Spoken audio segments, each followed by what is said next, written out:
arquitectos, yo creo que desde los años 50 en adelante que tuvieron su oficina acá. Pero aparte de eso, porque Miguel tuvo la oportunidad de participar directamente en este proyecto, una de las intervenciones más relevantes para bien que se hizo, ¿no? Que creo que además es un buen ejemplo de que la arquitectura y el patrimonio pueden ser intervenidos positivamente. Y de hecho la intervención de Miguel, que él la va a poder explicar más adelante, yo creo que se corona con una serie de historias sobre lo que es el edificio y sus arquitectos, ¿no? Entonces le doy la palabra a Miguel Carpio mientras se va acercando el resto del grupo. Y bueno, sin mayor introducción, tú presentas a tu grupo. Perfecto. Tienes que pegarte un pico. Y... ¿Aló? ¿Aló? ¿Se dice aló?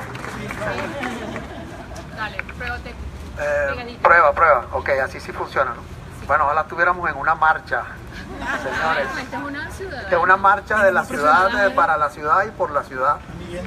Y para el futuro, porque siempre estamos pensando en este es el grupo del futuro que está aquí.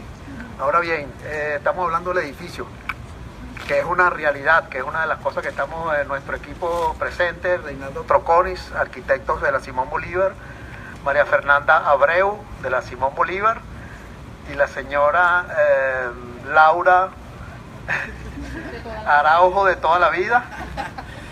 Mucho gusto, bienvenidos todos. Que nos ayuda en todo lo que es la logística de oficina, etcétera. Estamos trabajando hoy para ustedes y para nosotros, porque estamos haciendo ciudad. Un breve recuento sobre el edificio. Me imagino que todos saben que es premio de arquitectura olvidado en el medio de Sabana Grande, lo cual es una gran noticia que ustedes estén aquí, porque la oportunidad de la visita de ustedes va a hacer que nosotros nos volvamos a proponer de rescatar las obras patrimoniales que están en Caracas, siendo esta una de ellas. Este fue el primer edificio de oficinas realizado en Caracas. No sé si ustedes saben que en este valle, prácticamente cuando no había más nada, este edificio ya estaba en pie en el año 1960 o algo así, no sé cuántos años duró la construcción. Bueno, como ustedes saben más que yo sé algunas cosas que ustedes no saben. Entonces, pero es importante imaginarse que aquí no hay yo ahorita no traje fotos sino del edificio. Hay algunas que podemos pasar por allí, pero después, no importa, para no distraernos. Después la vemos, allá hay un mostrador, etcétera. Aquí no había nada en esta, no había torres, no había sino el viejo pueblo de Sabana Grande, no existía Bellomonte, etcétera, etcétera, y este edificio ya estaba aquí. Entonces hay que tener en cuenta que la ciudad ha venido cambiando y es la ciudad que tenemos ahora, y la ciudad del futuro tiene que ser no peor que la de ahora, mejor que la de ahora, y para lo cual estamos trabajando. Ahora bien, este edificio además tiene fue el primer edificio de condominio, o sea, algunos de ustedes sabrán de los temas, de los problemas del condominio de hoy en día, de los edificios que no tienen manera de soportarse, de sustentarse. Hoy en día la palabra sustentabilidad, todo el mundo habla de sustentabilidad. Bueno, este edificio es sustentable porque sus espacios son contribuyentes al condominio. En cambio, todos los otros proyectos que se han hecho, generalmente los condominios son independientes. Por ejemplo, el estacionamiento es una cuestión, la planta baja es otra, la torre es otra, entonces todo el mundo pelea porque nadie quiere aportar al condominio, los edificios no se pueden mantener, etc. Este edificio, mal que bien, se mantiene a sí mismo con los usos rentables que tiene. Los usos rentables son o eran estacionamiento, que sigue siendo gimnasio, hubo una sala de exposiciones, un auditorio, o sea, una cantidad de usos comunes que se preveían en aquella época como la vida normal de un uso mixto que deben tener los espacios de trabajo, porque hoy en día los edificios se han convertido en puro trabajo y vamos a decir, demasiado especializados.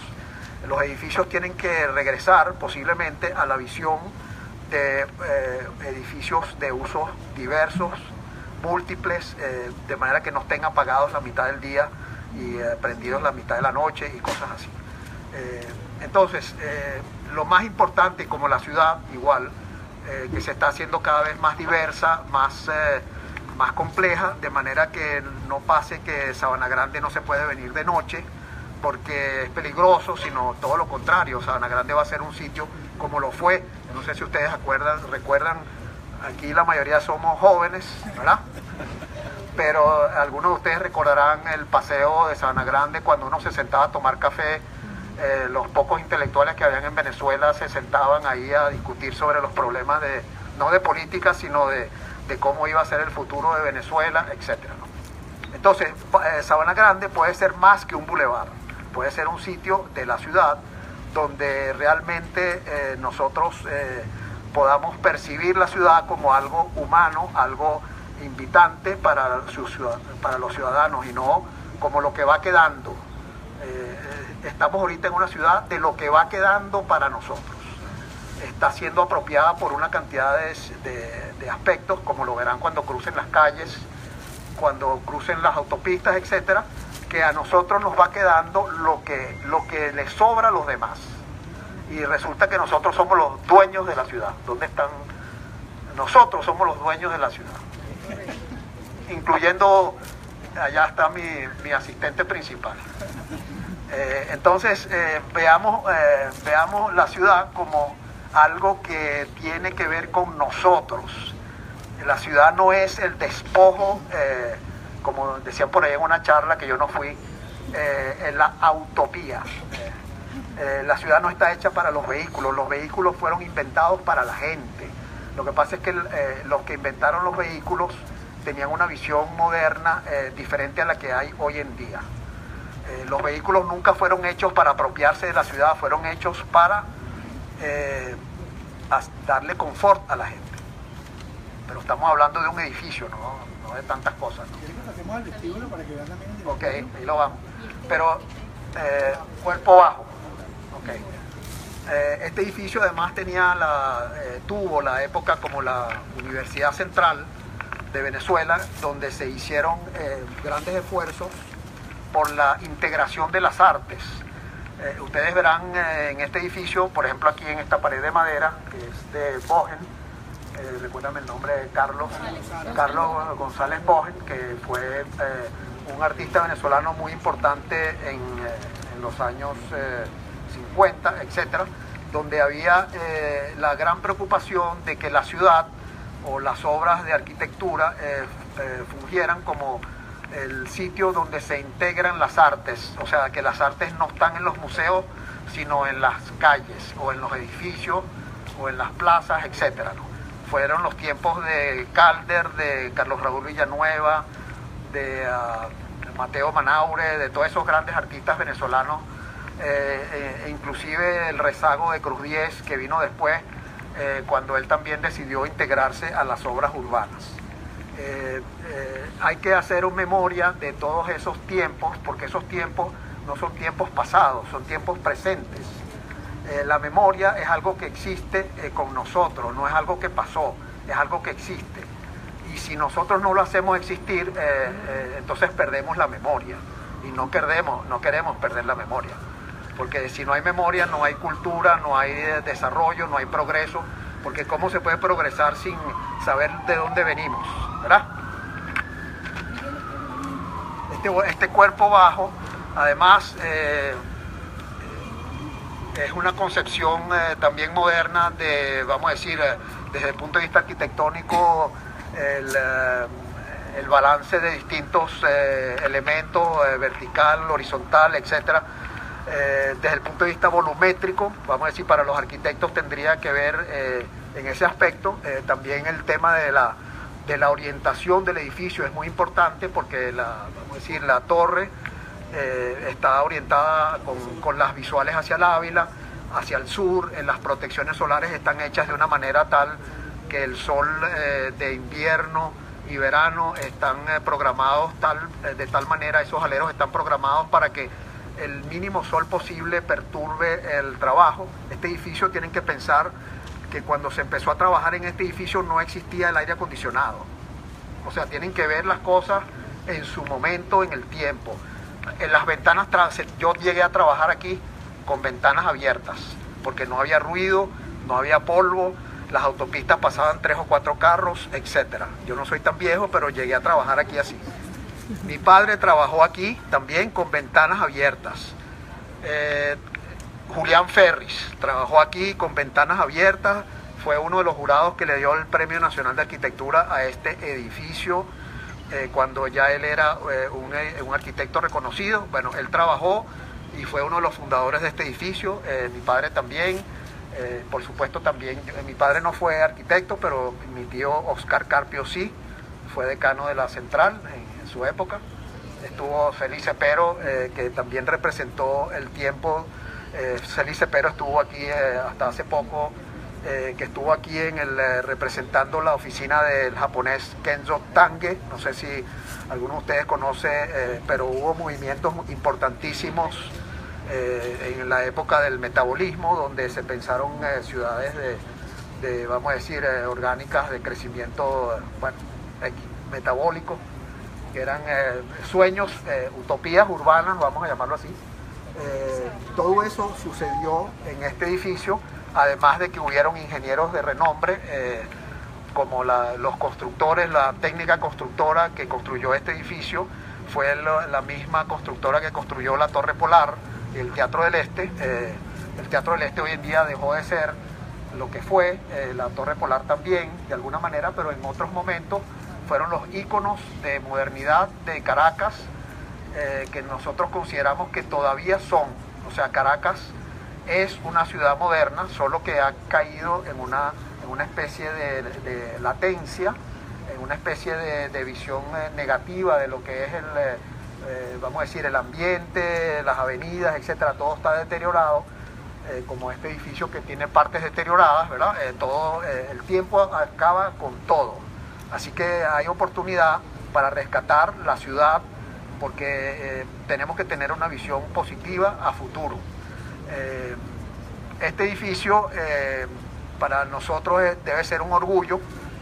Por ejemplo, además, cosas tan simples como aquello que se ve allá verde y desteñido, por eso le hablo del mantenimiento.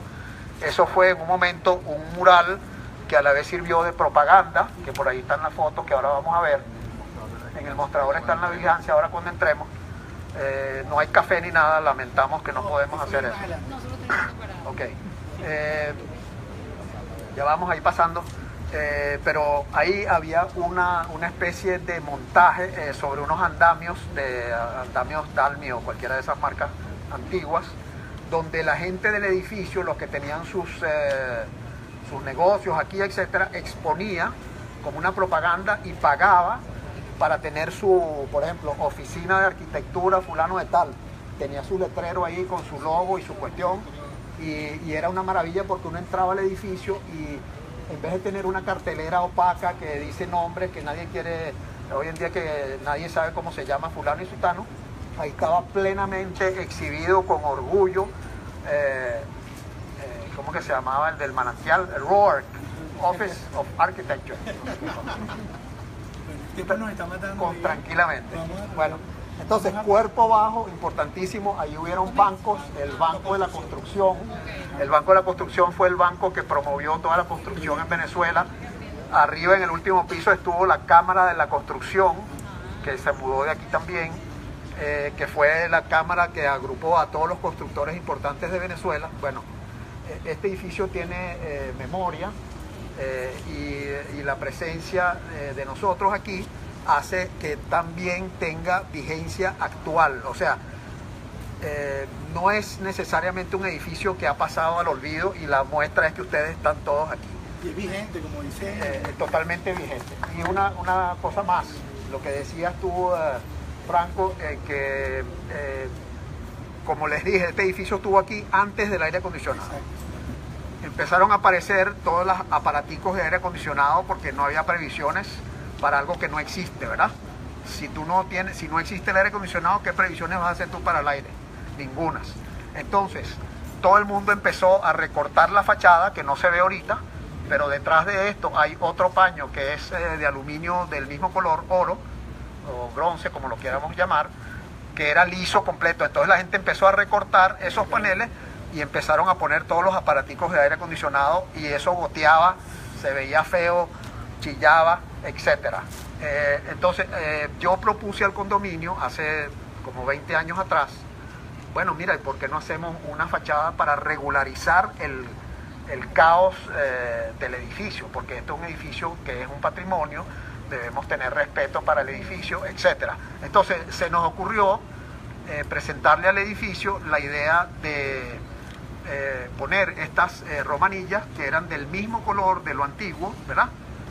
O sea, reflejamos el histórico en el presente, pero en vez de ser plano, es una romanilla. Quiere decir que los aires acondicionados pueden ventilarse, mal que bien se recogen las aguas, porque hay algunos casos que se ve que gotean todavía, ¿verdad? Porque nunca se llegó a instalar un sistema completo de drenaje, pero estaba previsto un sistema de drenaje. Le añadió una profundidad que también le hace. Le añadió profundidad, pero que está sobre los aleros, y además nosotros también pensamos que por debajo nos apropiábamos como se hace la gente siempre, y hicimos unas cajas para guardar archivos y cosas de esas donde no están los aires acondicionados. Así que bueno, esta es una historia breve del edificio. Aprovechemos, por lo menos creo que podemos ver los sótanos, los relieres, etc. Vamos a bajar el sótano por una escalera a 3 pisos para salir por la calle de atrás. Mira, y lo que no se puede ver es lo más bonito que hay en el edificio. No, mira, una piscina que está por ahí escondida, un auditorio que ya no existe. O sea, hagan memoria de las cosas, un gimnasio que era con piso de madera pulido, brillante. ¿Ya no? Ya no, bueno, está, pero no se puede acceder. El gimnasio oficial de mi Venezuela. Imagínate tú, hubiera yo sabido eso. Por lo menos ir a ver, ¿no? Qué maravilla.